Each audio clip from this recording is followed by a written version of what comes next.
بسم اللہ الرحمن الرحیم۔ السلام علیکم۔ 12 مئی 2021 کے لحاظ سے سعودی وزارت صحت نے اپنی وبائی مرض کرونا سے متعلقہ رپورٹ جاری کر دی ہے، جس میں بتایا گیا ہے کہ پچھلے 24 گھنٹوں کے دوران 1020 افراد وبائی مرض کرونا میں مبتلا ہوئے ہیں اور 908 افراد صحتیاب ہو کے اپنے گھروں کو روانہ ہوئے ہیں۔ 13 افراد انتقال بھی کر گئے ہیں۔ انا للہ و انا الیہ راجعون۔ دوستو، پچھلے 2 سے 3 دنوں کی نسبت وبائی مرض کرونا کے کیسز میں پھر سے اضافہ سعودی عرب میں دیکھا گیا ہے، جس پہ وزارت صحت اور وزارت داخلہ نے تشویش کا اظہار کیا ہے۔ سعودی وزارت صحت کی تازہ ترین رپورٹ کے مطابق ریاض ریجن سب سے زیادہ متاثر ہوا ہے۔ 342 کیسز ریاض ریجن میں سامنے آئے ہیں۔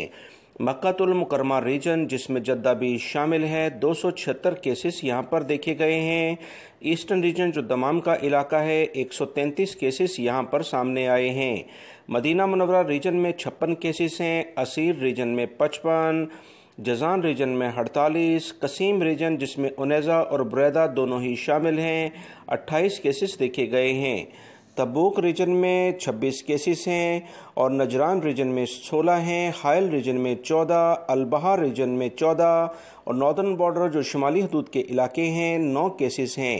اس کے علاوہ الجوف ریجن جو سکاکا کا علاقہ کہلاتا ہے 3 کیسز دیکھے گئے ہیں۔ سعودی وزارت صحت کی مزید رپورٹ کے مطابق 9268 افراد اس وقت وبائی مرض کرونا میں سعودی عرب میں ایکٹیو کیسز موجود ہیں، جبکہ 1352 افراد انتہائی بری کنڈیشن میں ہیں۔ ان کے لیے خصوصی طور پر دعا کی جائے۔ سعودی وزارت صحت، وزارت داخلہ نے تمام افراد کو احتیاطی تدابیر اختیار کرتے ہوئے سختی کے ساتھ ان پر عمل کرنے کے لیے بھی کہا ہے۔ ویڈیو لائک کر کے شیئر بھی کیجیے گا۔ السلام علیکم۔